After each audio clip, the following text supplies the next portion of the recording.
Welcome to Jayers dairy treasure.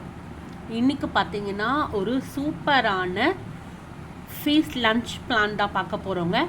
வாங்க சூப்பராக என்னென்ன குக் பண்ணுறேன்னு சொல்லிட்டு பார்க்குறேன். இன்றைக்கி ஃபர்ஸ்ட் வந்து பிசிபேலாபாத் தாங்க பண்ண போகிறேன். அதுக்கு நல்ல ஒரு கைப்பிடி அளவுக்கு கடலைப்பருப்பு, உளுத்தம் பருப்பு, காஞ்ச மிளகா, வெந்தயம், தனியா, ஜீரகம், மிளகு எல்லாத்தையும் கொஞ்சம் பட்டை எல்லாத்தையும் போட்டு நல்லா எண்ணெயில் ஃப்ரை பண்ணி ஒரு பாத்திரத்தில் ஆற வச்சுட்டேன். கொஞ்சமாக தேங்காய் ஒரு அரை மூடி தேங்காய் எடுத்து வச்சுருக்கேன். ஸோ இப்போ இது நல்லா ஆறிடுச்சு. தேங்காவையும் இதையும் சேர்த்து ஒன்றா நம்ம ஃபைன் பவுடர் ஆக்கிட்டு வந்துடலாம். கொஞ்சம் தண்ணி விட்டு நான் என்ன பண்ணிக்க போகிறேன், பேஸ்ட் கன்சிஸ்டன்சிக்கு அரைச்சி ரெடியாக வச்சுக்க போகிறேன். எனக்கு பிசிபேலாபாத் அதுக்குள்ளே காய் வெந்துட்டுருக்கு. இன்றைக்கி பொட்டேட்டோ காய் தான் பண்ண போகிறோம். அதுக்கு பொட்டேட்டோவை நல்லா வேக வச்சு இந்த மாதிரி உரித்து எடுத்து வச்சுட்டேன். இப்போ பார்த்திங்கன்னா ஒரு வானலில் கொஞ்சமாக எண்ணெய் விட்டு கடுகு, ஜீரகம், வெங்காயம், பட்டாணி போட்டிருக்கேன். ஸோ பட்டாணி கொஞ்சம் வேகவும் வச்சுருக்கேன், தனியாக எடுத்து வச்சுட்டு. ஸோ பட்டாணியும் இதில் போட்டுக்கோங்க. உப்பு, மஞ்சப்பொடி, மிளகா பொடி, கொஞ்சமாக தனியா பொடி போட்டு நல்லா ஃபஸ்ட்டு இது எல்லாமே ஒன்றா ஃப்ரை ஆகட்டும். அழகாக எண்ணெய் நல்லா பார்த்திங்கன்னா தேவையான அளவுக்கு உப்பையும் போட்டுக்கலாம். நல்லா அழகாக நம்மளுக்கு பிரிஞ்சு வரும். ஸோ இந்த மாதிரி வரும்போது பார்க்கும்போதே சூப்பராக இருக்குல்ல. இப்போ உருளைக்கிழங்கையும் இதில் போட்டுட்டு எல்லாத்தையுமே ஒன்றா மிக்ஸ் கொடுத்துட்டு ஒரு 10 நிமிஷம் நல்லா சிம்மில் வச்சுருங்க. ஸோ தட் இந்த பொட்டேட்டோக்குள்ளே இந்த மசாலா எல்லாமே இறங்கிடும். இந்த மாதிரி டிஃப்ரெண்ட்டாக செஞ்சிங்கன்னா சூப்பராக இருக்கும் இந்த உருளைக்கிழங்கு பொரியல். மேலே அழகாக கொத்தமல்லி தூவி இறக்கிட்டோம் அப்படின்னா செம்ம யம்மியான பொட்டேட்டோ ஃப்ரை நமக்கு ரெடி ஆகிடும். இப்போ நெக்ஸ்ட்டு பார்த்திங்கன்னா நம்ம இது இருக்குல்ல காலிஃப்ளவர், அதை நான் அன்றைக்கி கோபி மாதிரி பண்ண போகிறேன். ஸோ அதை ஒரு ஆஃப் பாயில் பண்ணி எடுத்து வச்சுருக்கேன். நல்லா பாயில் ஆகிடுச்சு. இப்போ பார்த்திங்கன்னா மாவு கடலை மாவு நல்லா ஒரு கைப்பொடி அளவு, அப்புறம் கார்ன்ஃப்ளோர் மாவு, கொஞ்சமாக அரிசி மாவு எல்லாத்தையும் போட்டுக்க போகிறேன். உப்பு, மஞ்சள் பொடி, மிளகா பொடி, கொஞ்சமாக பெருங்காய பொடி, நல்ல ஒரு பழம் அளவுக்கு பாதி பழத்தில் லெமனையும் பிழிஞ்சு எடுத்துக்க போகிறேன். ஸோ எல்லாத்தையுமே நல்லா அழகாக ஒன்றா மிக்ஸ் கொடுத்துட்டு சூப்பராக அதை மேரினேட் பண்ணுறதுக்காக ஒரு 1/2 hour ஓரமாக வச்சிட போகிறேன். ஸோ தட் எல்லாமே நல்லா ஒன்றா மிக்ஸ் ஆகி அந்த லெமன் ஃப்ளேவரும் பார்த்திங்கன்னா காலிஃப்ளவர் கூட சேர்ந்து நம்மளுக்கு சூப்பராக கிடச்சிரும்.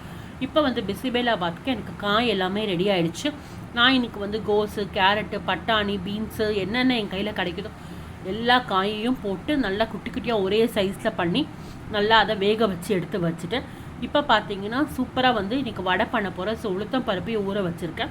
வெங்காயமும் பட்டாணியும் குக்கரில் தான் எனக்கு பண்ண போகிறேன். ஸோ எண்ணெய் விட்டு கடுகு, ஜீரகம், வெங்காயம், பட்டாணி நல்லா வதக்கிக்க போகிறேன். இது நல்லா வதங்கினோடனே ஒரு 3 தக்காளி பழத்தையும் இது கூட போட போகிறேன். அப்புறம் காய் எல்லாத்தையுமே இது கூட ஆட் பண்ணிக்க போகிறேன். ஸோ இது எல்லாத்தையுமே ஒன்றா மிக்ஸ் பண்ணிக்கோங்க. புளி தண்ணியை திக்காக நம்மளுக்கு தேவையான அளவுக்கு கரைச்சி விட்டுக்கோங்க. இப்போ அரைச்சி வச்சுருக்கிறோம்ல பேஸ்ட்டு, அந்த பேஸ்ட்டையும் இது கூட ஆட் பண்ணிக்கலாம்.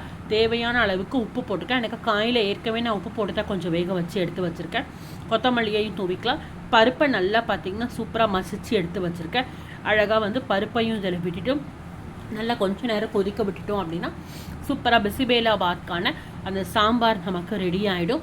ஸோ இப்போ என்ன பண்ண போகிறேன், இதில் ஒரு பாதி கன்சிஸ்டன்சியை மட்டும் எடுத்து ஓரமாக வச்சுக்க போகிறேன். எனக்கு கொஞ்சம் நம்மளுக்கு சாதம் போட்டு கிளற கொஞ்சம் டைட் ஆகும். அந்த பிசிபேலாபாத் கன்சிஸ்டன்சி நம்மளுக்கு வேணும். அதுக்காக கொஞ்சம் சாம்பார் அந்த இதை ஓரம் எடுத்து வச்சுக்கோங்க. இப்போ சாதத்தையும் பார்த்திங்கன்னா நான் சூப்பராக அழகாக எடுத்து வச்சுட்டேன். நல்லா 2 அழகாக்கு சாதம் பண்ணி எடுத்து வச்சுருக்கேன். ஸோ சாதம் நம்மளுக்கு எவ்வளோ கன்சிஸ்டன்சிக்கு தேவையும் நல்லா குழைய விட்டுருங்க சாதத்தை. ஸோ சாதத்தையும் இப்போ அதில் போட்டுட்டு நல்லா ஒன்றா மிக்ஸ் கொடுங்க. ஸோ தட் அந்த சாதம் அந்த குழம்புல போய் நல்லா பிசிபேலாபாத் அப்படியே மணக்க வரணும். கடைசியில் எல்லாத்தையும் பண்ணிவிட்டு நெய்யை தூவிடுங்க. ஸோ உப்பு நீங்கள் சாப்பிட்டு பார்த்துக்கோங்க. உப்பு வேணா பண்ணிட்டீங்கன்னா சூப்பரான பிசிபேலாபாத் ரெடி ஆகிடும். ஆஸ் யூஷுவல் இதுக்கு தயிர் சாதம் இல்லாமையா அப்படின்னு சொல்லிட்டு நல்லா தயிரை கொஞ்சமாக விட்டு பால் நிறைய விட்டு கடுகு, உளுத்தம் பருப்பு தாளித்து தயிர் சாதமும் ரெடி ஆகிடுச்சு. இப்போ உளுத்தம் பருப்பையும் நம்ம அரைச்சி எடுத்துகிட்டு வந்துடலாம். ஸோ தட் உளுத்தம் பருப்பு சூப்பராக நம்மளுக்கு அரைஞ்சிரும். அழகாக பார்த்திங்கன்னா இன்றைக்கி தயிர் வடைக்கு தேங்காய், ஜீரகம், பச்சை மிளகா போட்டு அரைச்சி எடுத்து வச்சுருக்கேன். ஸோ அதையும் ரெடி பண்ணி எடுத்து வச்சுருக்கேன். இப்போ காலிஃப்ளவர் நம்மளுக்கு மேரினேட் ஆகிட்டு சூப்பராக இருக்குது. ஸோ எண்ணெயை சூடு பண்ணிட்டேன். எண்ணெய் நல்லா பாயில் ஆகணும். அப்போ இந்த காலிஃப்ளவரை போட்டு நம்ம அழகாக சிம்மில் கொஞ்சம் நேரம் வைங்க. அது நல்லா ஃப்ரை ஆகட்டும். அதுக்கப்புறம் இந்த மாதிரி சூப்பராக கரகரன்னு ஃப்ரை ஆனோடனே காலிஃப்ளவரையும் எடுத்து ஓரமாக ரெடி பண்ணி வச்சிடலாம். 65ம் சூப்பராக ரெடி ஆகிடும். மேலே கருவேப்பிலை கொஞ்சம் தூவிட்டோம் அப்படின்னா வாசனையும் சூப்பராக இருக்கும், சாப்பிட்றதுக்கும் வந்து ரொம்ப சூப்பராக இருக்கும். இன்றைக்கி ஸ்வீட்டுக்கு பார்த்தீங்கன்னா கோஸை வந்து வச்சு தான் ஒரு பாயாசம் பண்ண போகிறேன். கோஸை பொடி பொடியாக கட் பண்ணி குக்கரில் போட்டு வேக வச்சு எடுத்து வச்சுட்டேன். இன்றைக்கி பால் பார்த்திங்கன்னா நல்லா திக்கான ஆவின் பால் தான் எடுத்திருக்கேன்.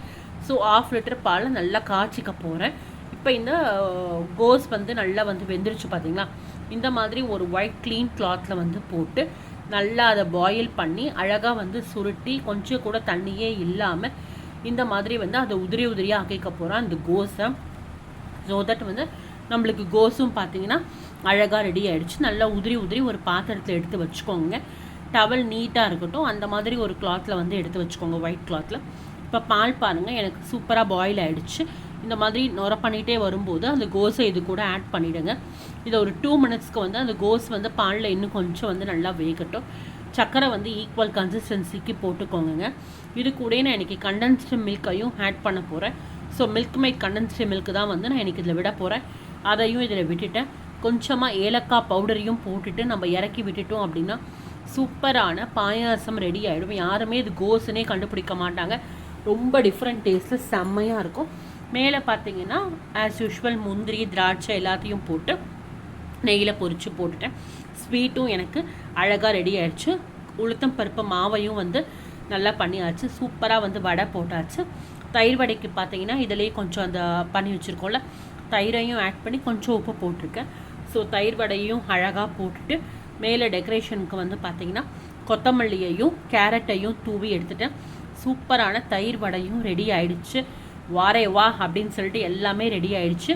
ஸோ வாழை இலையில் அழகாக இதெல்லாம் போட்டு சூப்பரான ஒரு லன்ச் ஃபீஸ் தான் இன்றைக்கி பண்ணோம். இன்றைக்கி ஒரு பிடிச்சிடணும் அப்படின்னு சொல்லிட்டு செம்ம எம்மியான ஃபுட்டை வந்து இன்றைக்கி டேஸ்ட்டு பண்ணியாச்சு. இது ஒரு குட்டி டிப்ஸ், ஒரு குட்டி மெனுன்னு கூட சொல்லலாம். வெஜிடேரியன் லன்ச் மெனு நீங்களும் கண்டிப்பாக ட்ரை பண்ணி பாருங்கள். இன்னொரு நல்ல வீடியோவில் சந்திக்கிறேன். நம்ம சேனலுக்கு லைக் பண்ணிக்கோங்க, ஷேர் பண்ணிக்கோங்க, கமெண்ட் பண்ணிக்கோங்க. மறக்காமல் சப்ஸ்கிரைப் பண்ணிக்கோங்க. உங்கள் ஃப்ரெண்ட்ஸ் அண்ட் ரிலேட்டிவ்ஸ்க்கும் ஷேர் பண்ணிக்கோங்க. இன்னொரு வீடியோ சந்திக்கிறேன். டேக் கேர், பாய்.